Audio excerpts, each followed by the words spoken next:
Hey everyone. So for today's lecture, we're going to be looking at the Great Depression. This is the period that begins with the fall of the stock market crash in 1929 and lasts throughout the entire decade of the 1930s. This is a dark period of American history where unemployment is high, hope is low, and people are really suffering from a huge economic downturn, one of the most significant in U.S. history. And so here we have a quote from FDR in his inauguration address in 1933. FDR says, "We have nothing to fear but fear itself." He's really trying to raise spirits in the country, raise morale in the country. But as we will see, this is a really dark period and there is a lot to fear throughout the country. Here we have a picture, which is maybe the most famous picture from the Great Depression era. This picture is known as the migrant mother, and this is really a face of Great Depression. If you look at her face, you can really see the agony, the despair of this period. So she has a migrant family picking peas in California. She's a mother of 7 children with no father. They are sitting in a makeshift tent all alone in a frozen field. The tires have been sold off their car, and they are slowly starving to death as a family. You can see her starving children hanging to her. You can see her raggedy clothes. And you can see the look in her eyes of despair that kind of sums up the depression. She has no hope left. Her family is starving. She has nothing. And this is kind of a period for a lot of people where her face sums up the feeling in the country. It is hopelessness, despair, based on economic decay. So following the stock market crash, the wheels really get rolling to where the economy begins to die quickly. And so as you get into the early years of the 1930s, by 1933, the worst year of the Depression, the GNP, the gross national product, has dropped by 54%. Unemployment has risen to 25%. 50% of the banks have closed as a result, and 25% of charity organizations ran out of money. So that is, people are not making as much money, they're losing their jobs, they've lost money they've had in their banks, and charities that are there to help them out, maybe when they're on hard times, have run out of money trying to help people. So people have nowhere to go. As a result of this economic downturn, this economic depression, society deteriorates. There's malnutrition. People do not have as much to eat. They don't have the money to afford food. There's not as much food being produced to go around, so people aren't eating as much. There's suicide as a result of the stock market crash and of the prospects of no jobs, not being able to feed your family, not being able to feed yourself, not knowing what you're going to do with your future. People turn to prostitution as a way to earn money. Whatever little bit of money they can fall back on prostitution.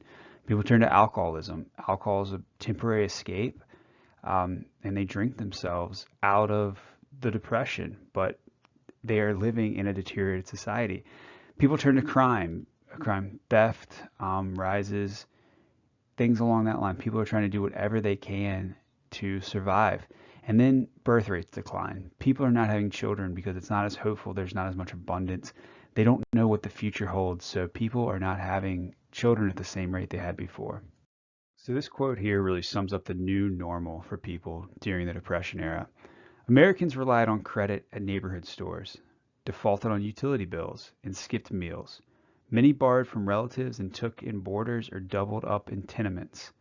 The most desperate camped on public land, stood in bread lines, and peddled whatever they could on street corners. So you have people who can't afford food, they can't afford to pay their bills, they're skipping meals to save money, they're borrowing from their relatives, or they're allowing people to live in their house, pay rent with them.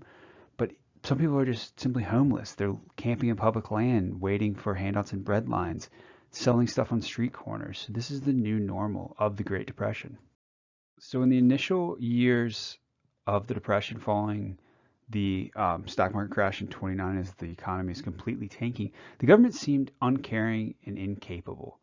President Herbert Hoover argued against excessive federal interference. He believed in those American ideas of laissez-faire, capitalism, limited government, so he thought that this would fix itself. He believed assistance should be local and voluntary.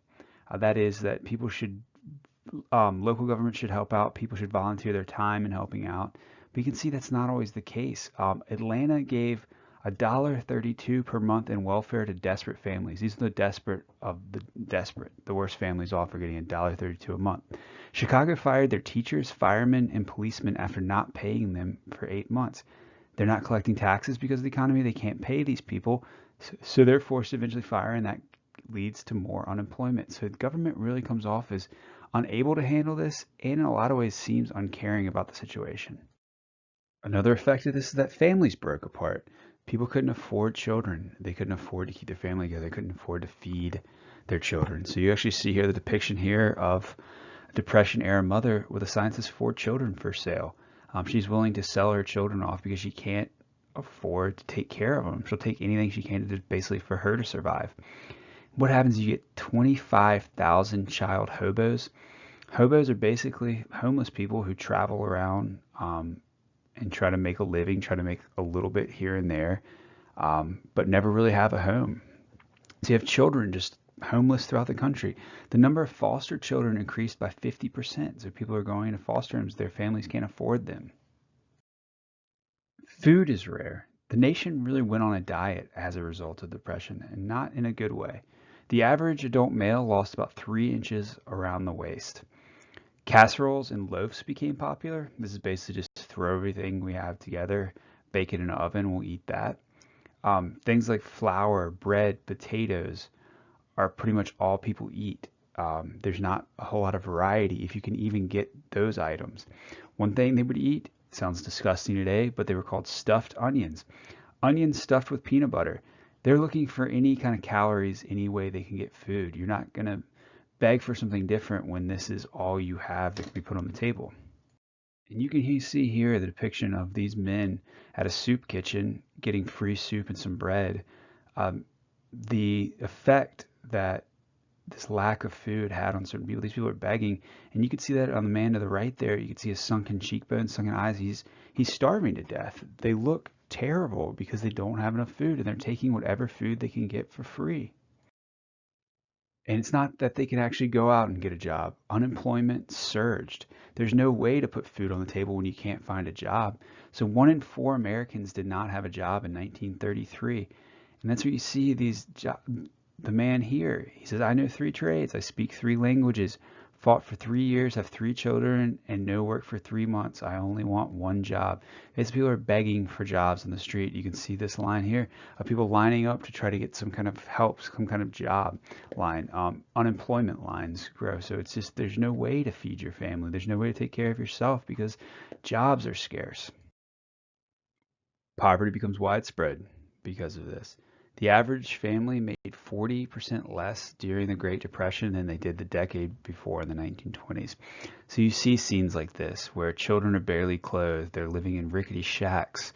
The parents look exhausted. They can't afford things. They're making so much less money. So poverty becomes widespread during this period. People will take whatever they can get during this period. So you end up with makeshift beds. You can see this child sleeping in a cardboard box. On the right, you can see they have makeshift clothing. They're wearing burlap sacks, tattered but tied up, so they have something to wear. They can't afford clothing. They can't afford beds. They're living in squalor. So Franklin Delano Roosevelt is elected to the presidency in 1933, following Herbert Hoover. And people see this as a kind of hope because Roosevelt does promise to do something about the Depression. And you can see this, a woman writing a letter to his wife, the First Lady, Eleanor Roosevelt. This woman was from Humboldt County, California, and she's asking the First Lady to help her husband find a job. He was a surveyor and had been unemployed for 2 years. In her letter, she's quoted saying, "My salary could keep us going, but I am to have a baby. We need temporary help. After that, I can go back to work and we can work out our own salvation. But to have this child come to a home full of worry and despair with no money for the things it needs is not fair.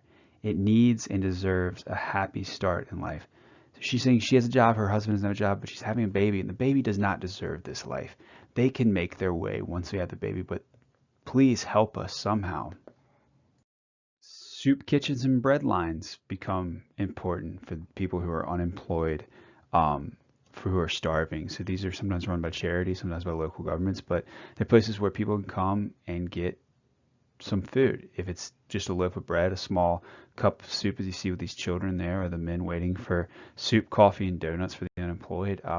People are trying to help each other out, but there's so little to go around. And if you can't afford to feed your family, you can't afford to clothe your family, it also becomes hard to afford a house. Homelessness surges as a result of the Great Depression. So you see this depiction here of a family walking down the road with pretty much everything they have on their backs, a cart with some burlap sacks and some raggedy clothes, trying to walk somewhere to maybe find some jobs. So as people are forced out of their houses and forced out of their places of rent, um, you see the development of areas known as Hoovervilles. These are shanty towns that grow up usually outside of cities, so people can no longer afford to live in the city, so they go out and build basically a little town with whatever they have. They're named after President Herbert Hoover, um, and you could see just kind of the depression there. They were basically just, a shanty, a homeless area where people have left just to have some form of shelter. Here you can see a makeshift shelter for homeless men. So these people have nowhere to go, and they've come here to sleep. You can see them sleeping on benches and on the floor. So this is a common scene during the Great Depression. People are left with nowhere to go, to sleeping on the floor surrounded by other homeless people. To make matters worse, you get an event that is known as the Dust Bowl. This is a series of massive sandstorms that occur in the Midwest beginning in the 1930s. So America's already crippled economically, and now the breadbasket of the country in the Midwest is stricken by what is known as the Dust Bowl. So these Dust Bowls are a result of a severe drought, a rise in temperatures, but also poor agricultural practices. Farmers did not rotate fields like they did today, so they basically eroded the soil so that when they did have a drought and high temperatures, all the soil came loose and created what could be called black blizzards. And this occurred in Oklahoma, Kansas, and parts of Texas, Colorado, and they were completely wiped out by dust storms. You can see the depiction here of a place on the prairie that's, cars, wagons are buried by dust, and so you see these huge black clouds. So this is taking away a lot. This is creating even more despair in the country. So those farmers who lost their land in the Dust Bowl had to move across the country. They had to go somewhere. They couldn't stay there in land covered in dust, covered in dirt. So you have people moving around even more. You already have homelessness. Now people are losing their farms and their land. So as a result of all this, you get mass migration. You get 4 million migrants moving around the country.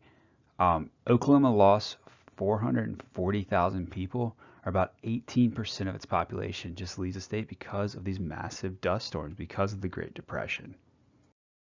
And in many states, you get what are known as bum brigades. You can see the depiction here of jobless men keep going. We can't take care of our own. So in states like California, Florida, and Colorado, establish border blockades to keep poor migrants from coming to their states. So they basically meet people and be like, you can't come here. We don't have jobs for our own people. You cannot come to our state. So people are trying to leave areas from the Dust Bowl, from depression, and they're being blocked from going to certain states. So as you can imagine, there's a lot of public discontent as a result of the Great Depression. People are poor, they're dying, they don't have any hope. So one of the things that happens is the bonus marchers in Washington, D.C. So this happens when 20,000 World War I veterans camp out in D.C. demanding bonuses for service to their country. They're saying, we serve the country, we deserve a bonus that we were never given. We deserve some kind of pay for what we did. But the government breaks up the protesters using tear gas and troops. They break it up violently. So this is really showing the public discontent. These are veterans protesting for wages, and the government is fighting back against them. Further public discontent can be seen in food riots. People are rioting for food, but there are also people who are striking because they're not getting paid for the food they're producing. So that happens in the Wisconsin milk strikes. Farmers dump thousands of gallons of milk, so they're dumping it out. They are saying that we're not getting paid for this. It's spoiling. We don't care. And this is happening while hungry rioters are protesting, and so they're having to be held back from police while they're watching food get dumped out in the streets. So you can see really the discontent, the breakdown of the society at this point. And there were labor strikes, particularly in Flint, Michigan. Laborers at Chevrolet occupied the factory and refused to work until work conditions improved. So these are people who have jobs, but they're not getting paid what they think they should. They were having to work long hours. And this strike lasted 44 days. So even people with jobs are upset with how they're being treated, because you have to think someone can replace you quickly. They're not going to treat you great. So there are labor strikes, labor discontent as a result of all of this, as a result of the Great Depression. So America is really in a desperate situation. The country has fallen apart in a lot of ways. It has lost a lot of the aspects that made America America, the American dream, the ability to work, make your own life. People can no longer do that. But there is hope. Americans are tough people. They will rally from the Great Depression. And I think this is summed up in two things. It's summed up in this quote from Lawrence Ferlinghetti, written during the Great Depression. He says, "I think if there is a Great Depression, there might be some hope. He is calling to the spirit of the American people to keep moving forward."